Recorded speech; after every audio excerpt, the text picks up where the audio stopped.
Hello everyone, welcome back to the weekend analysis. तो अभी हम वीकेंड एनालिसिस में निफ्टी 50 के बारे में डिस्कशन करेंगे, हम बैंक निफ्टी के बारे में डिस्कशन करेंगे। और ये जो 2 दिन में जो फॉल आया है निफ्टी एंड बैंक निफ्टी में, ये जो फॉल है ये आने वाले वीक में क्या सिनेरियो हो सकते हैं, आने वाले वीक में ये फॉल कंटिन्यू हो सकता है, ये कहाँ पे जाके रुकेगा, और अदानी के स्टॉक्स के बारे में भी डिस्कशन करेंगे। जो हिडनबर्ग का जो रिसर्च रिपोर्ट आया है उसके वजह से अदानी के स्टॉक्स, काफ़ी सारे स्टॉक्स जो अदानी के हैं वो काफ़ी नीचे गए हैं। तो we will be having a discussion on all those stocks also, and we will have an overview कि निफ्टी एंड बैंक निफ्टी के ओवरऑल बेसिस पे किस तरीके से मूवमेंट्स आने वाले टाइम में आ सकते हैं। बिकॉज अगला जो वीक है that is very crucial for us, very important for us, because उस वीक में बजट भी है। तो बजट की वजह से वोलेटिलिटी इंडेक्स जो इंडिया वीक्स है वो भी काफ़ी बड़ा है। तो अकॉर्डिंगली हमको किस तरीके से ट्रेड करना है, कैसे हमको इम्प्लाइड वोलेटिलिटी का बेनिफिट लेना है, किस तरीके से हमको ऑप्शंस में ट्रेड करना है। बिकॉज नॉर्मली हम सब ऑप्शन बायर है एंड मैक्सिमम लोग जो है वो ऑप्शन बाइंग का ही काम करते हैं। तो उसके बेसिस पे कैसे आपका ओवरव्यू होना चाहिए आने वाले टाइम में वो डिस्कस करेंगे।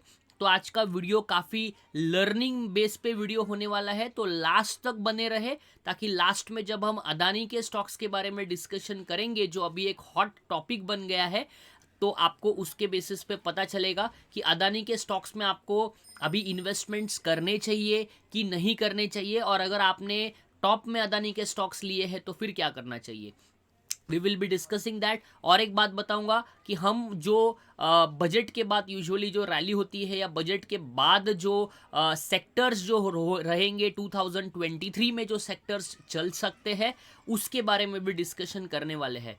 तो टाइम निकाल के बैठे, वीडियो थोड़ा सा लेंदी होगा लेकिन काफ़ी सारी चीज़ें आपको इस वीडियो से सीखने मिलेगी। हम पहले ओवरव्यू लेते हैं और उसके बेसिस पे फिर आपको मैं बताता हूँ। अगर हम निफ्टी का पहले वीकली चार्ट देखें, तो अगर हम निफ्टी का वीकली चार्ट मैंने आपके सामने लगाया है, अगर हम वीकली चार्ट देखें तो वीकली चार्ट में ये एक रेंज था, ये जो रेंज था ये रेंज में एक, ये देखो एक कैंडल एक वीक का है, first week, second week, third week, fourth week, fifth week, जैसे 5 वीक निफ्टी एक ही रेंज में घूम रहा था। और जैसे ही ये रेंज का ब्रेकआउट या सॉरी ब्रेकडाउन हुआ तो काफ़ी अच्छा खासा फॉल हमको देखने मिला है। और ओवरऑल ये इसी बेस पे है। अभी मैं आपको एक एवरेज लगा के दिखाता हूँ ताकि आपको ओवरऑल और पॉइंट्स क्लियर हो सके। अभी हम थोड़ा सा डेली चार्ट पे जाते हैं ताकि you will get an idea कि डेली चार्ट में निफ्टी क्या कर रहा है। देखो मैंने यहाँ पे अभी मूविंग एवरेजेस लगाए हैं, एंड मूविंग एवरेजेस में सबसे इंपॉर्टेंट जो मूविंग एवरेज है जो ट्रेंड चेंज करने के लिए नॉर्मली लोग उसको फॉलो करते हैं, and that is 200 day exponential moving average. तो ये जो रेड कलर की लाइन आपको दिख रही है, दिस रेड कलर की line is exponential 200 day moving average. और निफ्टी ने बराबर 200 डे मूविंग एवरेज का एक थोड़ा सा सपोर्ट लेके 200 डे मूविंग एवरेज के ऊपर क्लोज किया है। इसका मतलब अभी भी हम ये कह नहीं सकते कि यहां से और ज़्यादा फॉल आएगा, बिकॉज 200 डे मूविंग एवरेज जब तक निफ्टी होल्ड कर रहा है तब तक हम एकदम से बेरिश व्यू में नहीं जाएंगे।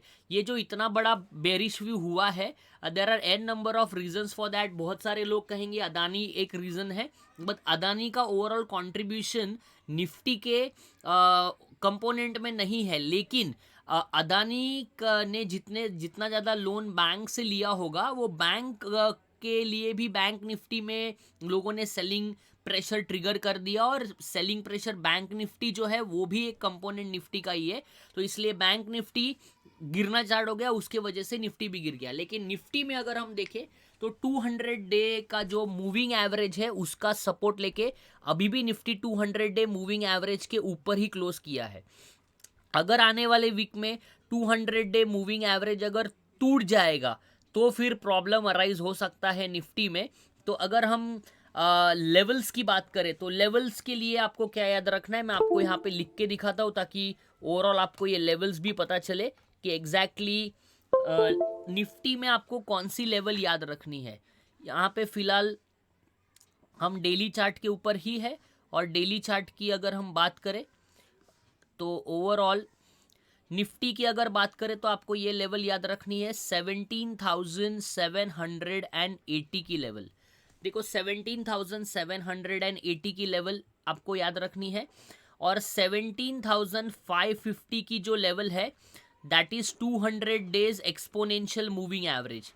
तो जब तक 17,550 की लेवल निफ्टी डाउन साइड में तोड़ नहीं देता तब तक एग्रेसिव शॉर्ट ना करे, ट्रैप हो सकते हो, बिकॉज 200 डे अगर मूविंग एवरेज टूट जाएगा तो पोजिशनली सारे लोग शॉर्ट में बैठ जाएंगे, और फिर जैसा अभी हमको अभी फॉल देखने मिला है वैसा ही फॉल आपको निफ्टी में फिर से देखने मिल सकता है।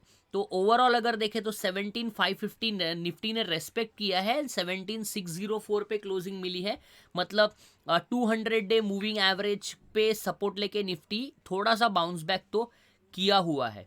तो ओवरऑल ये आपको याद रखना है, 17,550 अगर नीचे में तोड़ देगा तो फिर तो आपको टारगेट इजीली मिल जाएंगे, 17,420 का टारगेट मिलेगा, 17,400 तक का टारगेट हमको नीचे के लेवल्स में जो है वो मिल सकता है।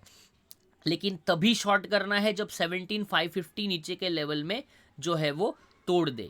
ठीक है, काफ़ी सिंपल है। और ये एक जो रेंज है, ये जो एक रेंज बनी थी, ये रेंज का जैसे ही ब्रेकडाउन हुआ वैसे एक काफ़ी बड़ा सा फॉल हमको निफ्टी में देखने मिला है। सिस्टमैटिक ट्रेडिंग करें तो काफ़ी अच्छे तरीके से आप ग्रो कर पाएंगे। तो ये एक रेंज बनी थी निफ्टी में, आप देख सकते हो, दिस इज द रेंज।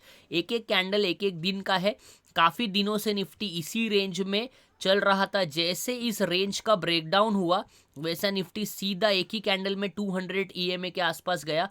अभी ये जो ये रेंज है ना, ये रेंज अभी रेजिस्टेंस का काम करेगा, तो यहाँ पे जाएगा, यहाँ से फिर से नीचे आएगा, फिर यहाँ से एक ब्रेकआउट दे सकता है, ब्रेकआउट वो फेक ब्रेकआउट भी हो सकता है, फिर यहाँ पे जब रिटेस्ट करेगा तब यहाँ से एक अच्छा खासा रैली हमको देखने निफ्टी में मिल सकता है। तो दिस इज द पॉइंट। अभी हम क्या करेंगे, अभी हम थोड़ा सा ऑप्शन चेन एनालिसिस और एफआईआई का डेटा देखते हैं। तो एफआईआई क्या, अगर हम डेटा देखें तो आप यहाँ पे देख सकते हैं, यहाँ पे मैंने पूरा एफआईआई का डेटा इंडेक्स फ्यूचर्स का हर डेट वाइज दिखा है।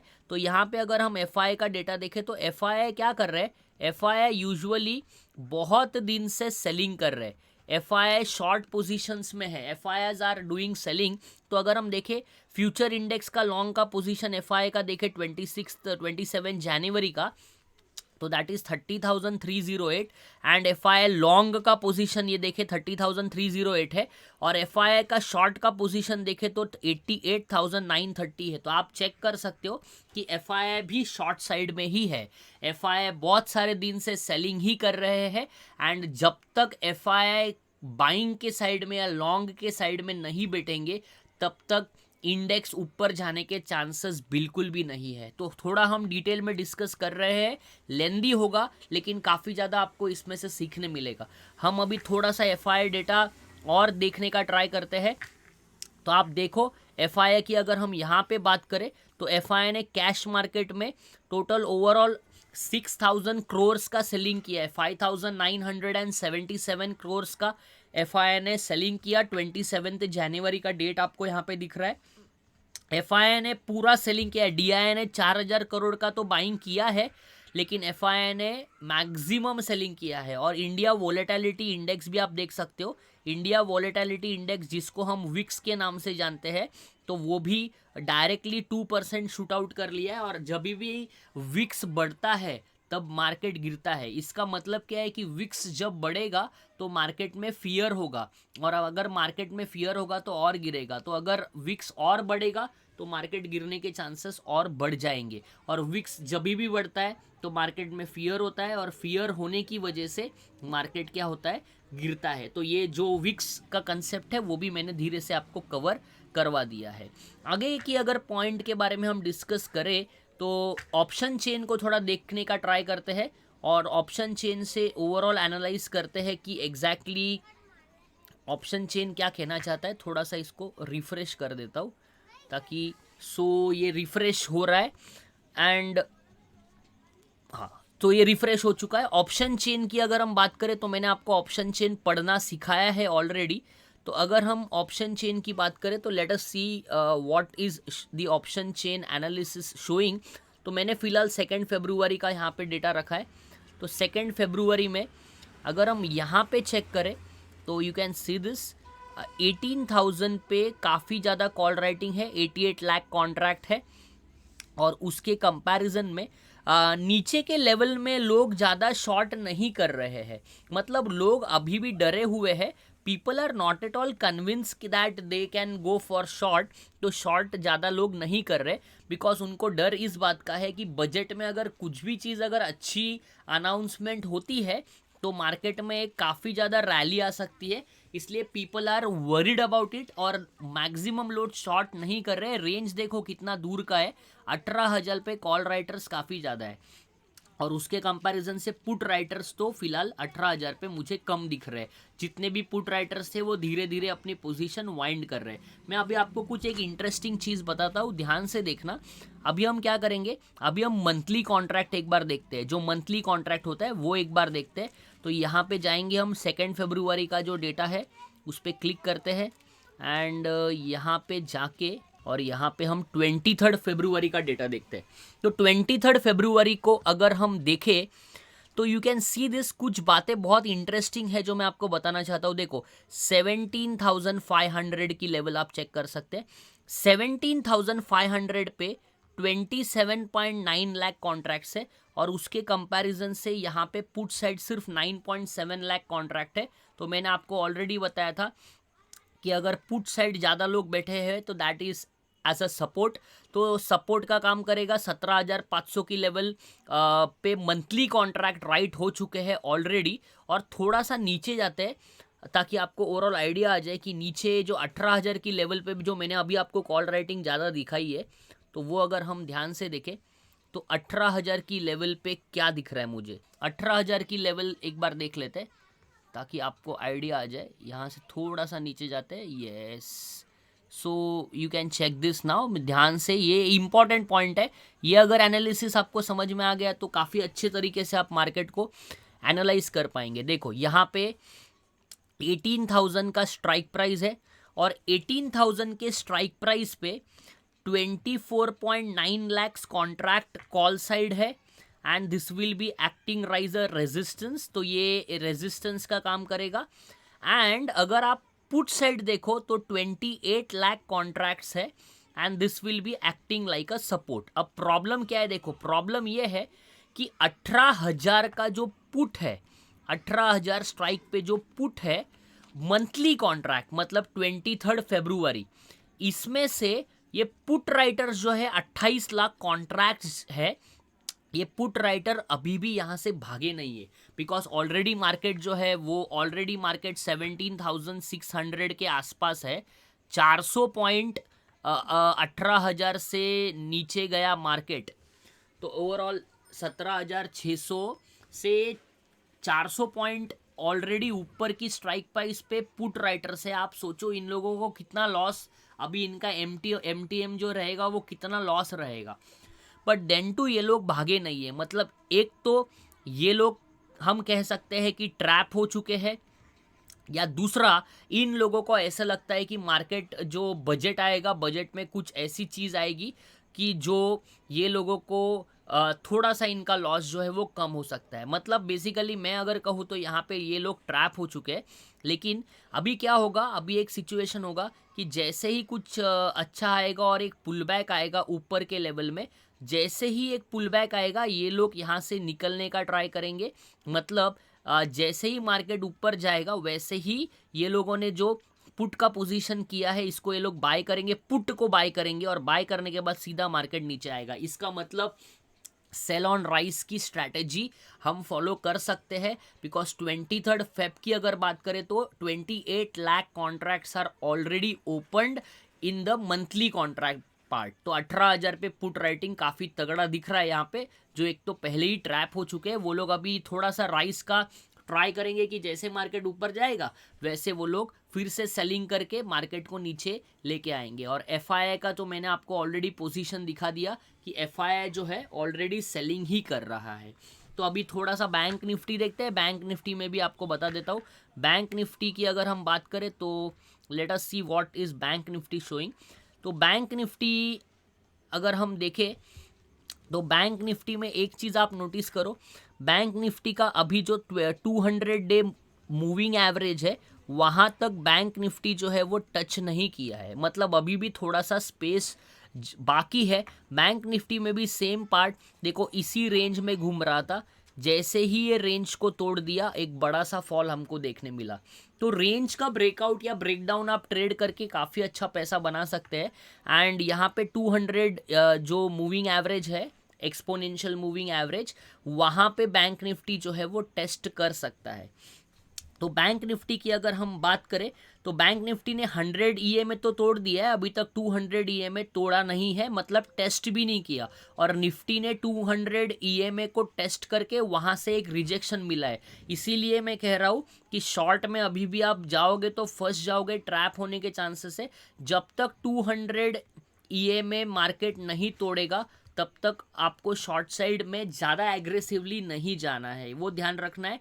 और अगर हम बैंक निफ्टी में देखें तो 40,200 एक इम्पॉर्टेंट लेवल है। 40,200 अगर नीचे में तोड़ेगा तो फिर क्या होगा, एक अच्छा खासा फॉल हमको देखने मिलेगा। और ऊपर का रेंज अगर बात करें तो 40,500 की लेवल ऊपर में अगर बैंक निफ्टी तोड़ेगा तो फिर एक थोड़ा सा शॉर्ट कवरिंग आ सकता है। लेकिन ये जो रेंज है ये ऊपर की, ये अभी क्या करेगा, बैंक निफ्टी यहाँ से ऊपर भी जाएगा तो दिस विल बी एक्टिंग रहेगा रेजिस्टेंस।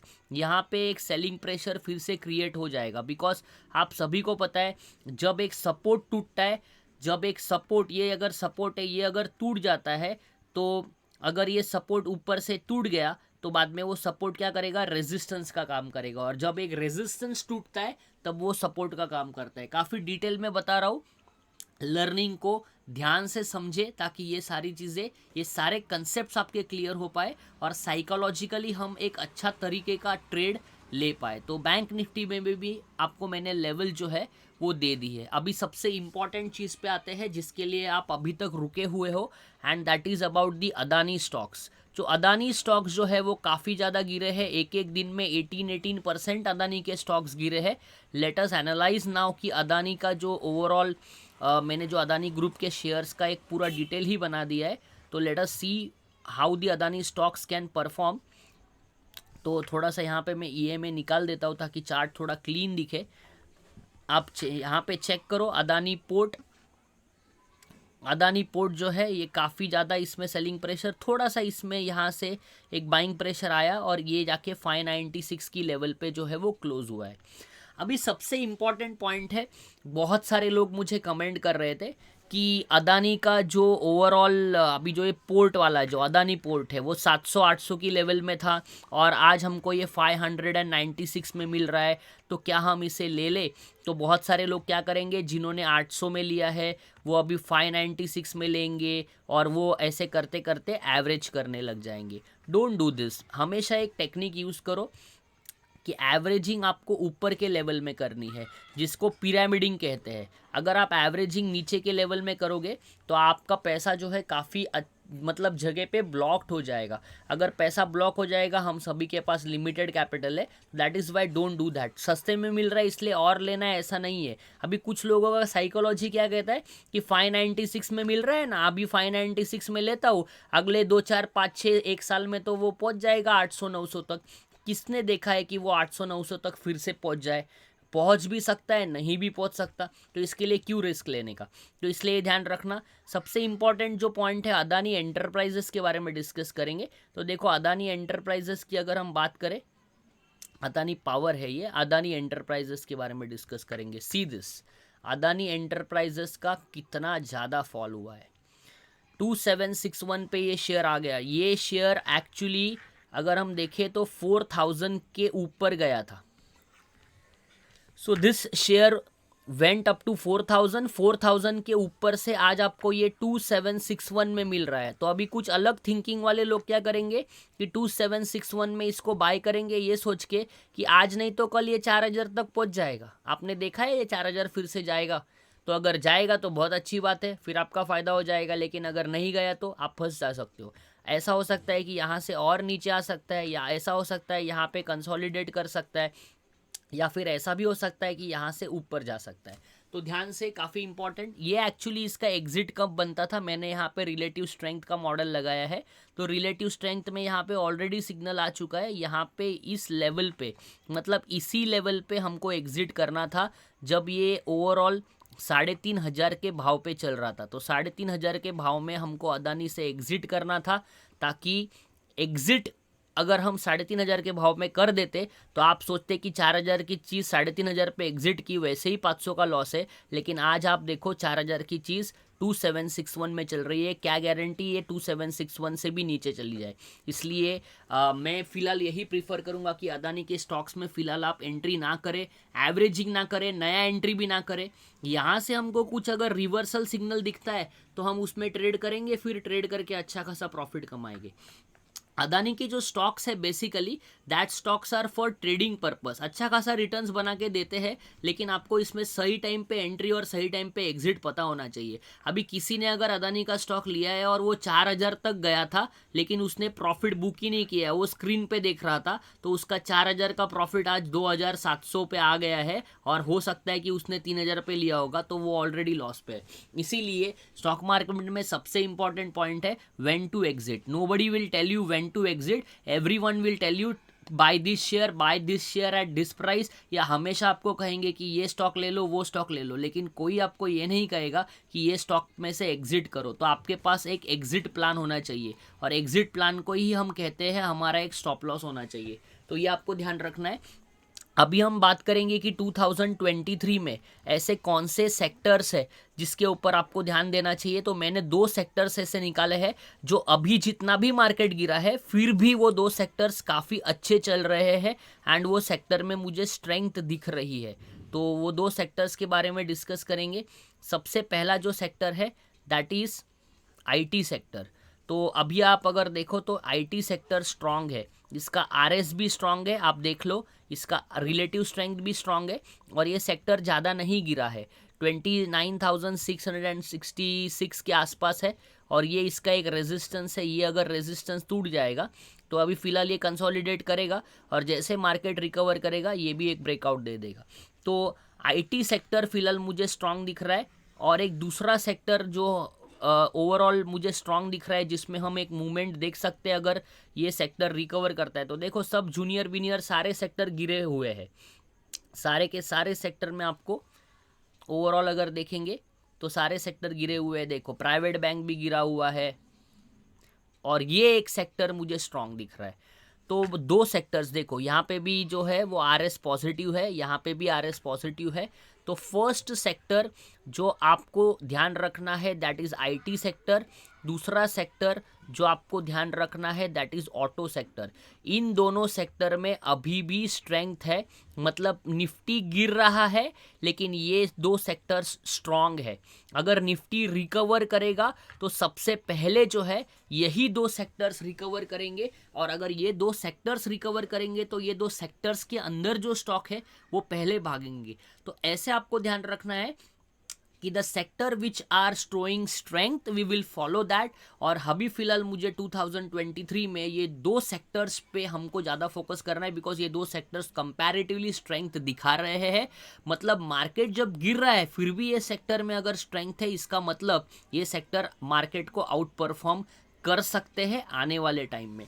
आई होप कि आपको आज का एनालिसिस जो है वो डिटेल एनालिसिस पसंद आया होगा। अगर आपको ये एनालिसिस अच्छा लगा है, अगर आपको इसमें से कुछ सीखने मिला है, तो चैनल को सब्सक्राइब कर सकते हैं। वीडियो के डिस्क्रिप्शन में टेलीग्राम का लिंक है, उसको आप ज्वाइन कर सकते हैं। और अगर आपको ये एनालिसिस पसंद आया है तो अपने फ्रेंड्स के साथ भी आप इसको शेयर कर सकते हैं। Thank you very much from this analysis video. Will meet next week with some new analysis. Thank you all of you, bye bye, take care.